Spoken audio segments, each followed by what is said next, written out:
Among the many relics of divine engineering forged in the endless wars of the Trench Crusade, none embody the militant piety of the Crusader Knights' orders so completely as the Maximilian-Class Armour.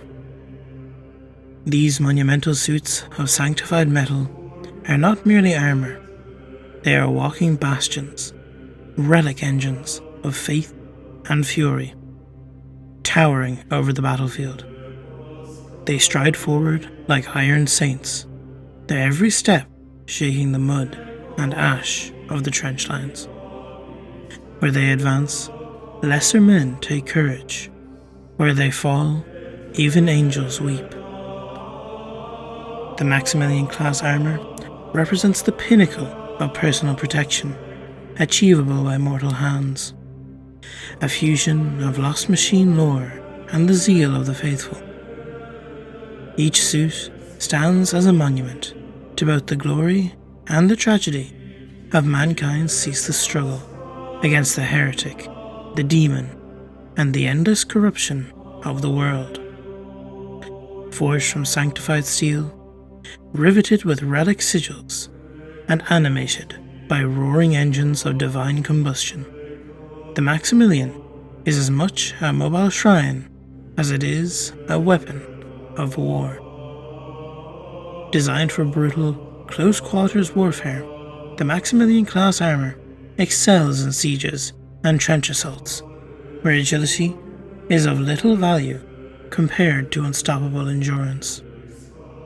In the labyrinthine ruins of heretic fortresses and the choking corridors of industrial cities, the Maximilian Knights becomes a living siege engine, unyielding, relentless, and terrible to behold. Its weight, often exceeding 3 tons, would render ordinary movement impossible, but the ancient engines housed within the suit's chest and back grant their wearer the power to move with dreadful, deliberate strength.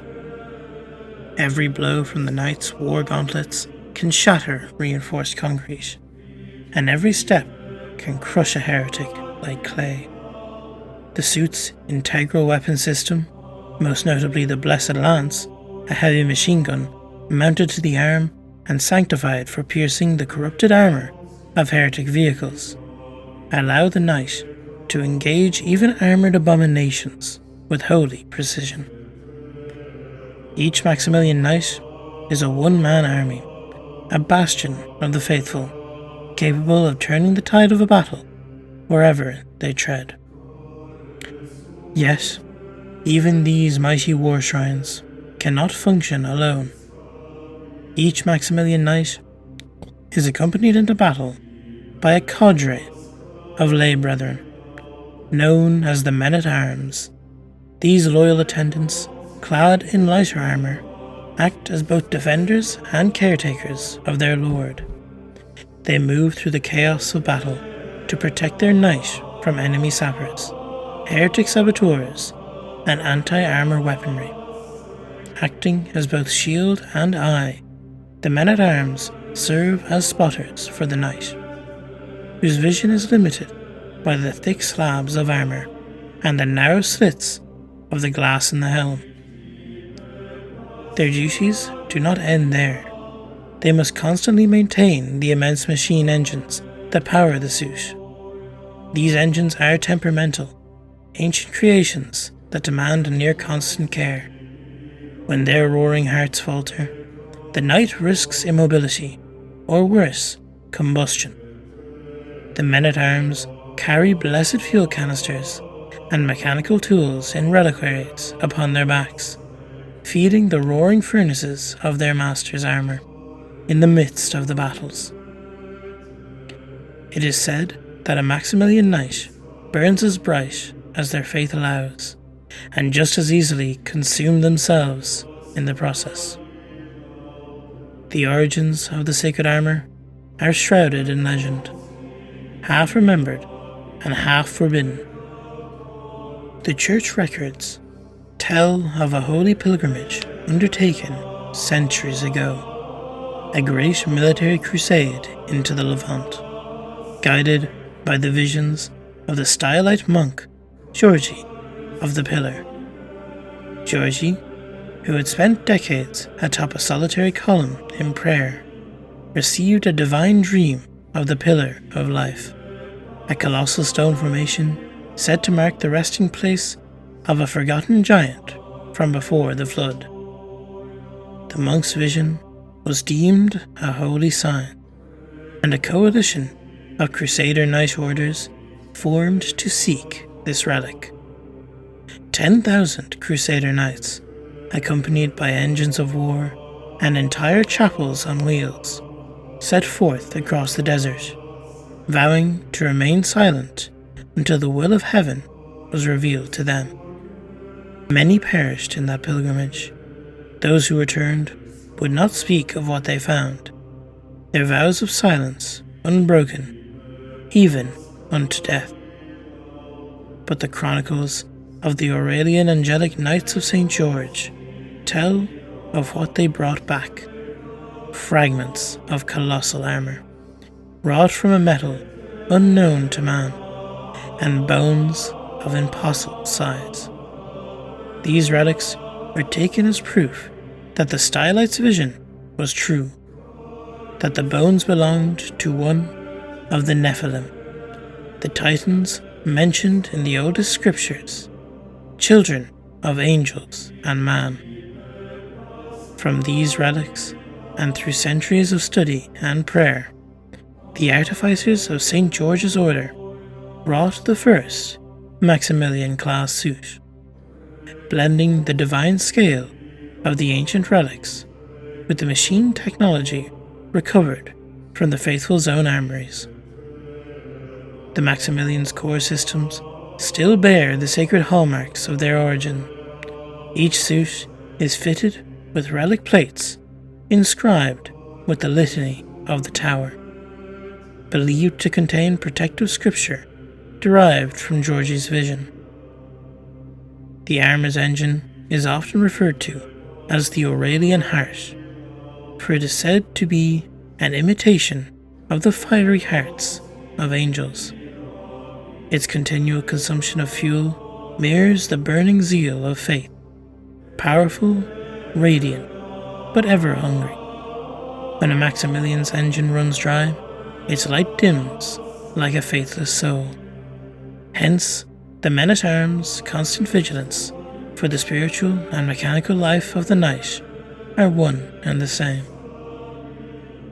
The armour's sheer mass also necessitated the development of unique weaponry.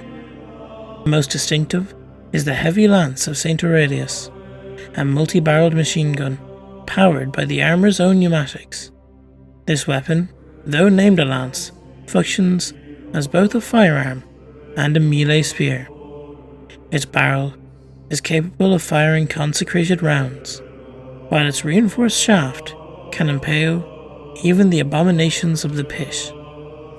To behold a Maximilian knight impaling a demon and then unleashing a burst of sanctified fire through its corpse is to witness divine wrath incarnate.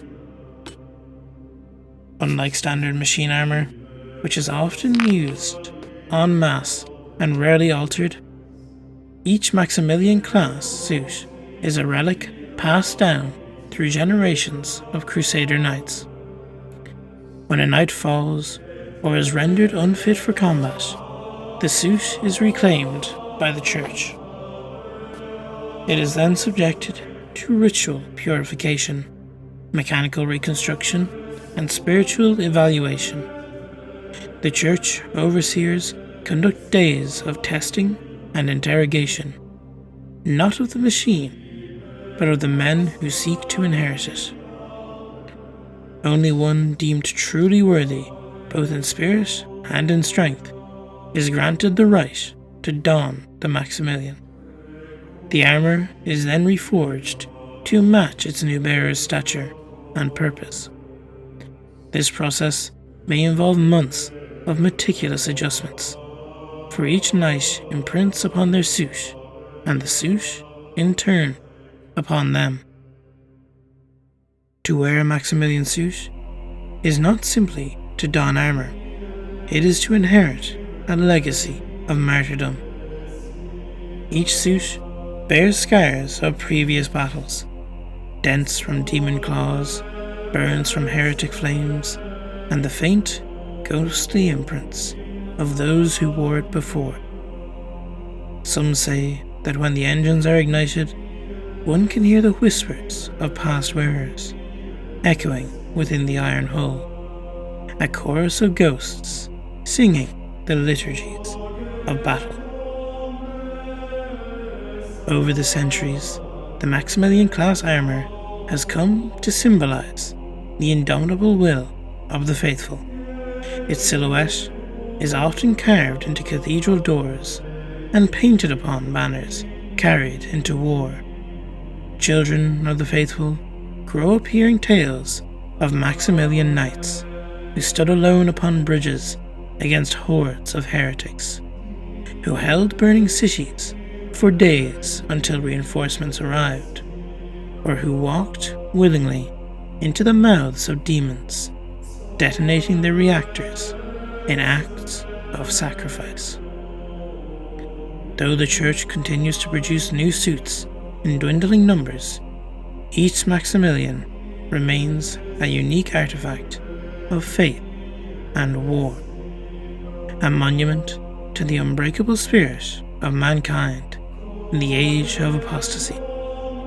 For as long as the trenches stretch across the scarred earth and the heretic banners rise beyond the horizon, the Maximilian Knights will march, their engines roaring hymns of fire and steel, their faith burning brighter than the suns that have long since darkened.